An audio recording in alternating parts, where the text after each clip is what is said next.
Ambrose Curvy caught Nell Carrow by the patched cuff before she reached the sale table. "The servants' door is around back," he said, lifting the worn blue wool between two fingers. "Though I suppose even our servants dress better for an estate sale." People around the Curvy parlor laughed. Nell looked at his hand until he released her sleeve. Then she set a heavy leather satchel beside the receiver's ledger. $18,700, she said. Cash. For the house, the mill, the deeded bottomland, the cattle in the inventory, and every water interest named in the notice.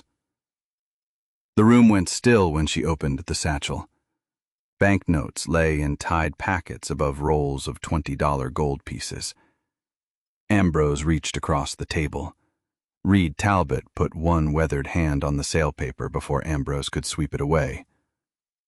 "Let Mr. March count it," Reed said. "You asked for money without conditions. There it is."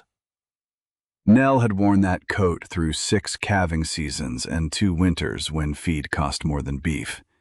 She had not come to apologize for it. She signed her bid while Edwin March counted the last packet twice. At 1 minute and 22 seconds past noon, his hammer struck the table. "The Curvy estate is sold to Nell Carrow." The front doors opened before the echo faded.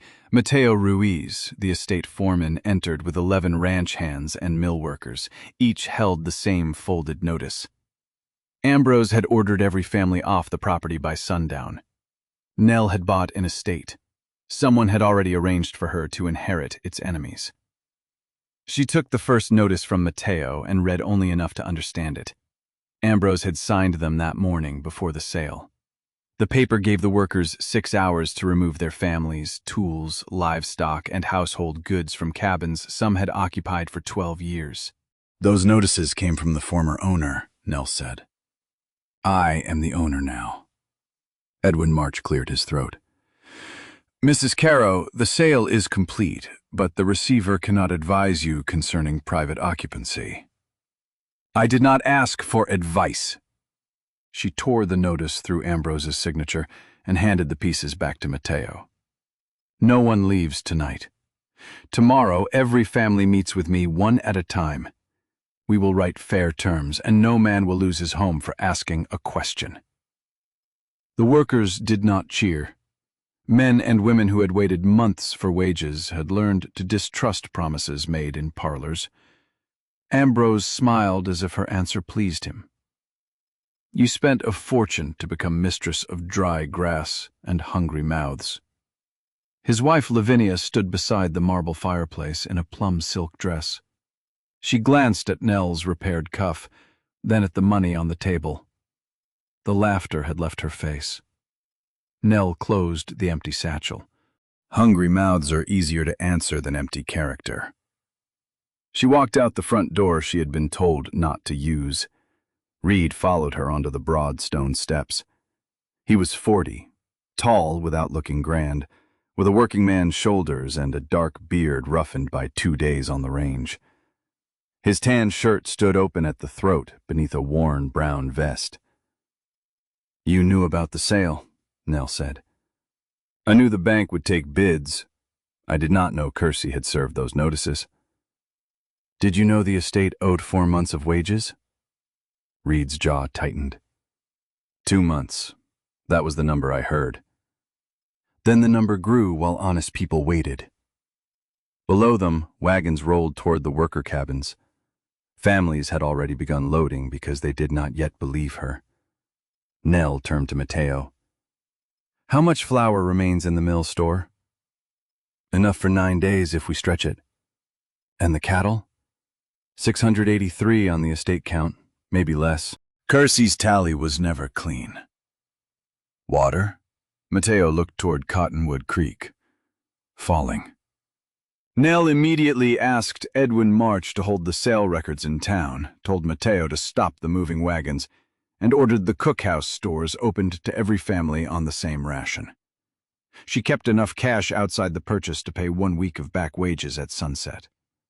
It would not settle 4 months, but it would prove that her first promise had weight. Reed watched her give instructions. "You always spend $18,000 before dinner?" "Only when the company is poor." His mouth almost became a smile. "What do you need from me?" "The truth when I ask for it. Nothing that belongs to me done in my place." "Fair." "And access to your east pond if the creek fails. I will pay water rent in hay after first cutting." "My pond is yours." Nell faced him fully. "No. Your pond is yours. We will make an agreement both ranches can survive." Reed nodded once. He wore respect better than surprise. By mid-afternoon, Nell had exchanged the parlor for the yard. Her first walk through the estate told her more than Ambrose's polished rooms had. 2 corrals needed rails. The gristmill wheel shuddered under a thin stream. Cattle pressed the north fence, although the south pasture still held grass. 3 calves bawled beside cows whose ribs showed too clearly for spring. Mel did not begin with the manor house. She began with water troughs, feed bins, payroll names, and the number of sound horses. Mateo kept pace with a notebook. Mr. Kersey liked the tallies brought to his library.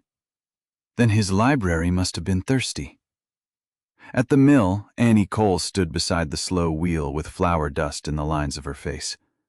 She had operated the machinery since her husband's death and had not been paid since Christmas. "Cottonwood should be high with snowmelt," Nell said.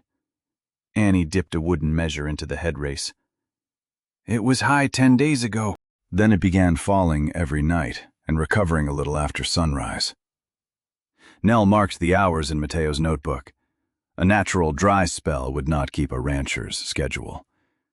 Nell walked the creek bank until dusk. The water line on the cottonwood roots showed what the current level ought to be. Silt had dried in fresh bands. Upstream, the creek carried cold snow water. At the mill, less than half of it arrived. "Something is taking water after dark," she said.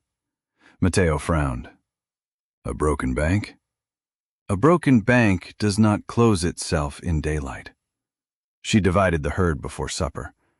Dry cows went to the east pasture near Reed's pond under the hay for water agreement he signed without argument. Calves and milking cows remained close to the estate wells. Human drinking water came first. The mill would run only 2 daylight hours until they found the loss. She also ordered every eviction wagon unloaded before dark. When she returned to the manor kitchen, Reed had placed bread, beans, and coffee at the end of the long work table. He had not taken the head chair. That was a small thing, but Nell noticed small courtesies because men often expected large gratitude for them. "Your week's wages kept 3 families here," he said. "Food kept the rest. Tomorrow they will decide whether I deserve another day." "You could have bought a clean ranch." "A clean ranch was not blocking the only dependable cattle crossing between my place and the railroad." Reed studied her. "So that is why you wanted the estate?" "Partly. Kersey charged small ranchers until they sold to him. I intend to keep the crossing open at a posted equal rate." "And the other part?" Nell looked toward the dark window. "My husband left me 40 cows and a note when he died. Everyone advised me to sell before I embarrassed myself. I built the Rafter C instead. I am tired of gates that exist only to make honest work kneel." Reed did not praise her. He asked how many riders she needed at dawn. That was when she began to like him. They rode upstream with Mateo before sunrise. Nell wore the same blue coat. The cuff had been patched with wool from an old saddle blanket, neat enough to hold and plain enough to invite foolish judgments. Cottonwood Creek widened above the estate and should have grown stronger. Instead, the flow weakened beside a shelf of red stone. Nell dismounted and followed damp ground away from the visible channel. 30 yards into the brush, water murmured beneath a covering of timber and sod. Mateo knelt. "A culvert." "A new one," Nell said. "The soil has not settled." They followed the hidden line toward the Curvy ridge. Before they reached the boundary fence, Lavinia rode out with 2 hired men. "You are trespassing," she said. "I am standing on land named in my deed," Nell replied. "The water beneath it is moving somewhere that was not named." Lavinia looked at Reed. "Tell her to turn back." Reed remained in the saddle beside Nell. "Tell her yourself, sister." Nell turned toward him. The words struck harder than the laughter in the parlor.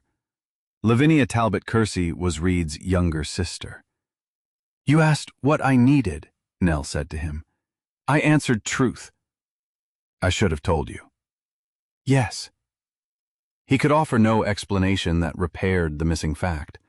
Nell ordered Mateo back to the estate and rode with him, leaving Reed at the fence between his sister and the woman he had failed. By noon, the mill wheel had stopped. Nell did not waste the day punishing Reed with silence. She sent riders along both banks, kept them on the estate side of every fence, and had Annie compare the mill flow at each hour. She moved the weakest cattle first and opened her own raftersea wells to estate families. The purchase had joined 2 ranches. Their risks were joined now, too. Near sunset, one rider returned with news of a stone-lined ditch climbing toward the Silver Crown mining road. Another had seen fresh wagon tracks carrying timbers to a temporary dam above Curvy Ridge. Nell spread a plain range map on the cookhouse table. She did not need a surveyor's precision to read the problem. Water had been taken from Cottonwood, carried under her land, and lifted toward a channel that could reach the mineworks by Monday. Ambrose had sold the estate after arranging to sell its water again. If the ranch failed, his creditors would blame Nell's management. He could buy the dry property back through an associate, keep the mine contract, and let the workers' unpaid claims disappear beneath another sale. The fine house had never been his prize. Control of the creek was. Lavinia came to the manor alone that evening. She wore a dark traveling cloak over the plum dress. Nell received her in the kitchen, where Annie and Mateo could see the door but not hear every word. "Sell the estate back," Lavinia said. "Ambrose will return your purchase money less the receiver's costs." "With whose money?" Lavinia's eyes moved away. "The mines," Nell said. "Paid for water he no longer owns." "You cannot prove what he owns." "I can prove where the creek went." Lavinia drew herself straighter. "You think cash makes you one of us." Nell looked at the silk cloak, then at the woman inside it. "No. I used cash to buy land. I choose my company by how people behave." Lavinia winced as if Nell had insulted her. For a moment she looked tired rather than proud. "Reed will lose what remains of his family if he stands with you. That choice belongs to Reed. And my home? Your personal rooms will not be searched without you present. Your clothes, letters, and your mother's things are yours. The estate is not." Lavinia had expected revenge and did not know what to do with a boundary. She left without thanking Nell. Reed came after midnight. He carried a narrow field book wrapped in oilcloth and stopped outside the kitchen until Nell invited him in. "My father laid out a stock pond on Curvy Ridge 21 years ago," he said. "I held chain for him when I was 19. Ambrose ordered the lower marks moved after my father fell ill. I signed the field page anyway." Nell did not touch the book. "Did you know why?" "I knew the line was false. I told myself it was a family ditch on family ground." "And now?" "Now it carries water stolen from people who worked 4 months without pay." He said he would give the book to the county water commissioner and admit what he had signed. The admission could cost him standing among neighboring ranchers and might pull his own east boundary into dispute. Lavinia had already sent word that she would never receive him again if he helped Nell. "Do not confess for me," Nell said. "Do it because the line is false." "That is why I came." "Then we begin again with the truth, not where we left off." Reed placed the wrapped book on the table. He did not ask her forgiveness before she was ready to give it. The next morning brought the mine agent, Hollis Wren, with a contract promising a full channel of cottonwood water by Monday. He had paid Ambrose in advance against delivery. When Nell showed him the dry mill and the Hidden Culvert entrance, he understood that his company had purchased a promise from a man who no longer controlled the lower estate. Wren agreed to wait for the commissioner. Ambrose did not. He sent men to close the temporary dam's lower gate and hold the stolen water above Curvy Ridge. Cottonwood vanished from the mill race. By afternoon, dust lifted from the empty channel. By afternoon, Nell faced pressure from every direction. Cattle weakened at the troughs. The mill could not grind. 2 unpaid merchants demanded immediate settlement.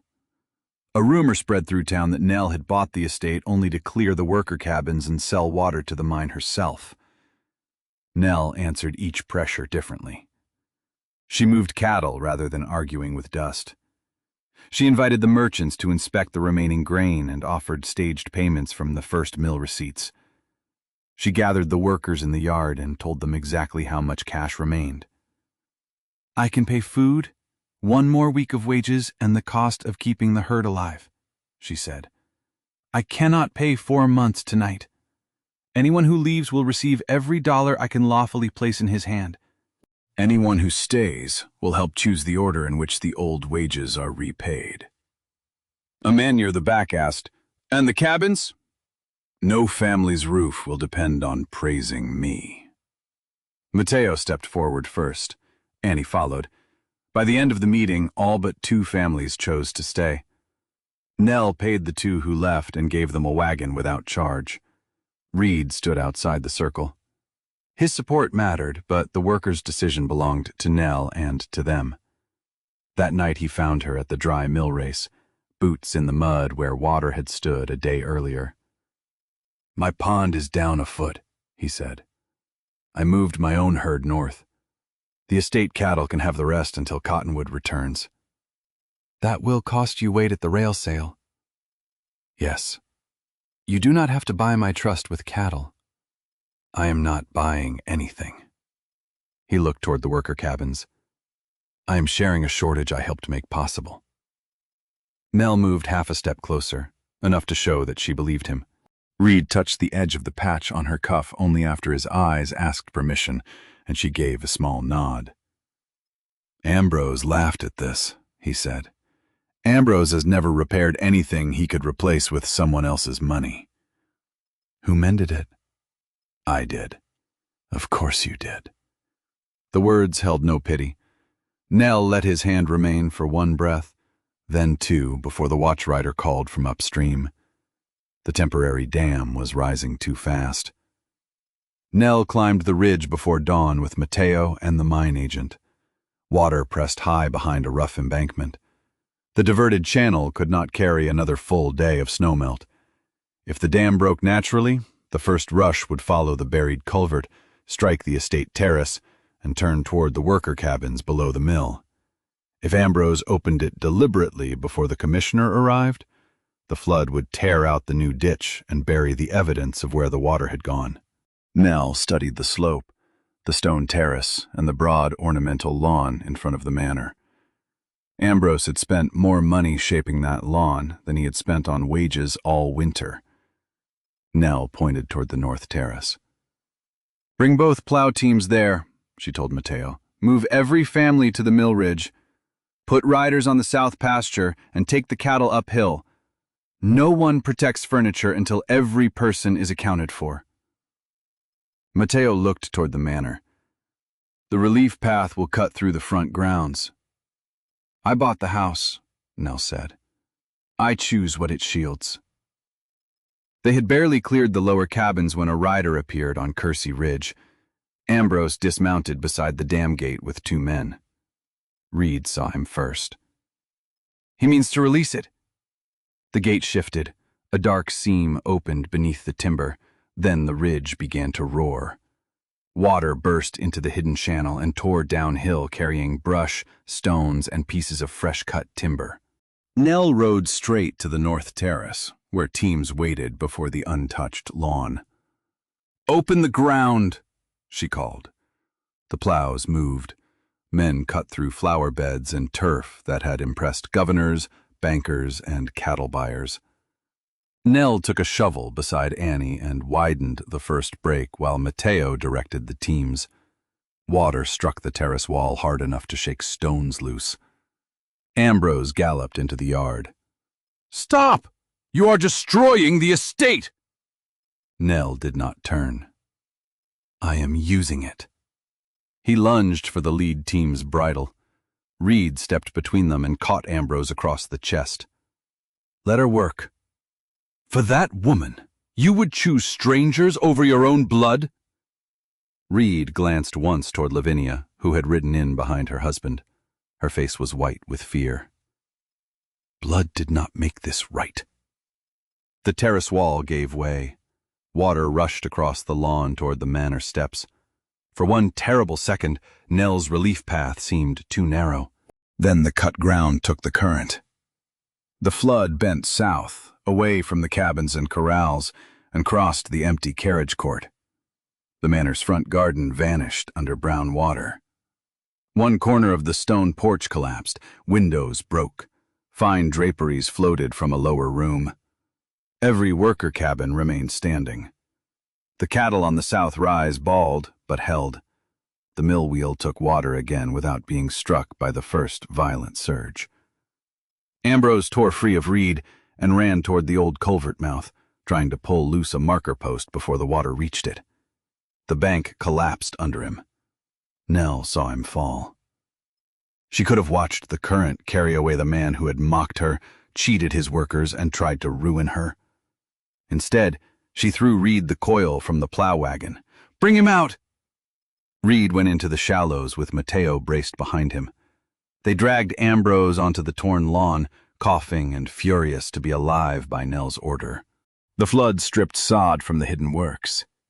Beneath the carriage court lay a stone-lined channel bearing Kersey's fresh construction marks. It ran from Cottonwood toward the mine road exactly as Nell had traced it. The broken dam above, the exposed culvert below, Reed's field book, and the mine contract formed one continuous line of proof without a parlor speech. The county water commissioner arrived before noon. So did Edwin March, 2 merchants, and half the town drawn by the flood bell.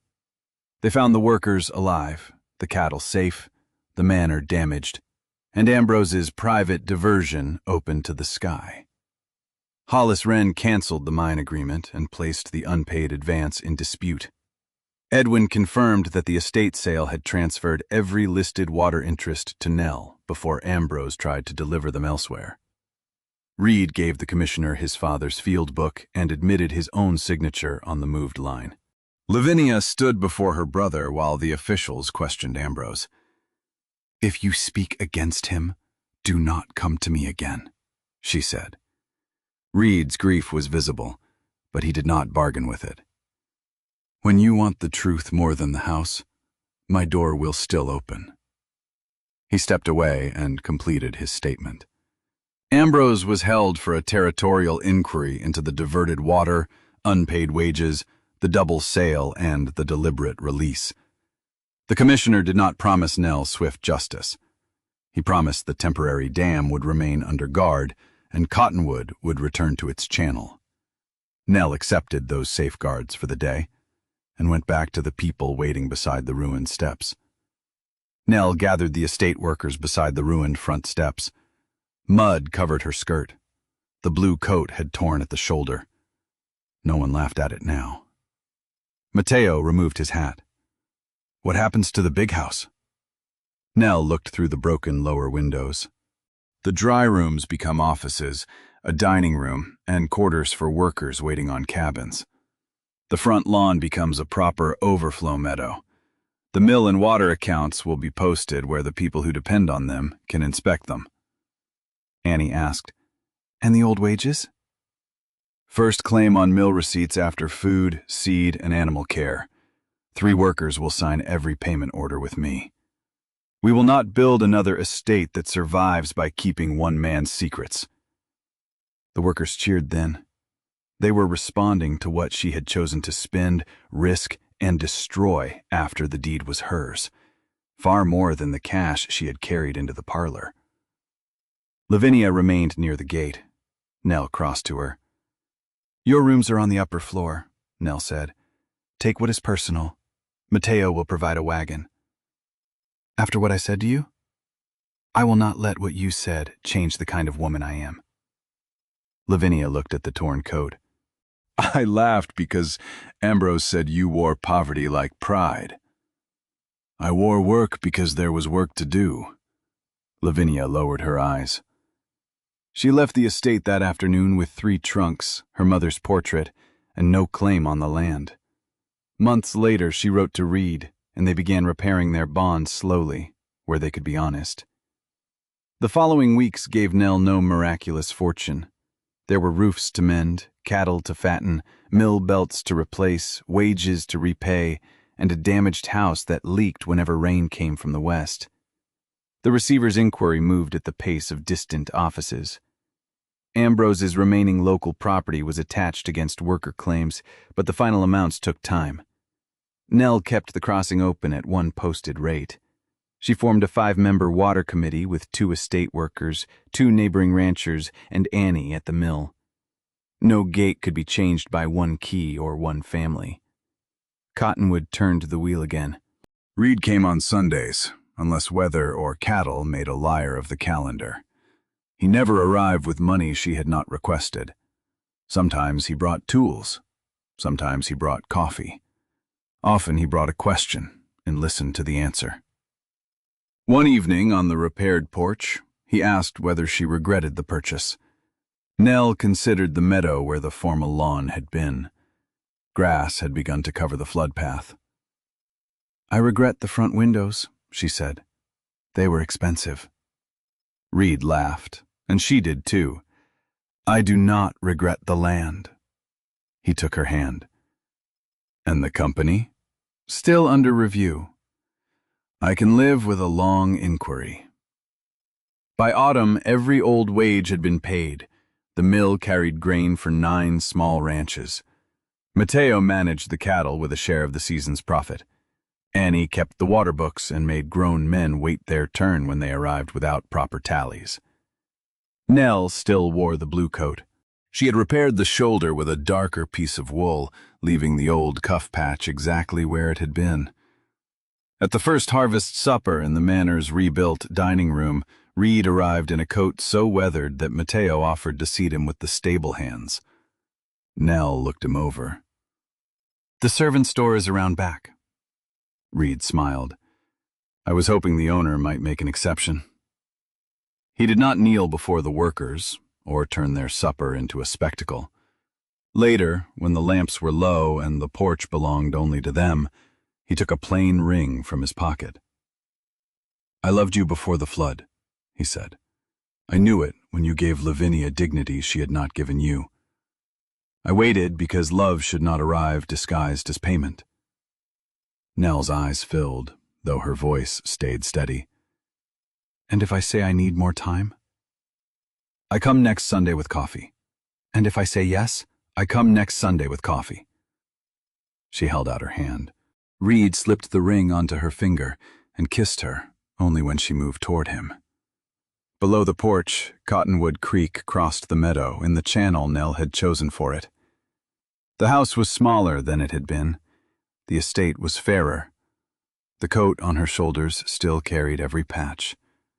Nell had paid cash for the land, but she and the people beside her had earned everything worth keeping after the deed.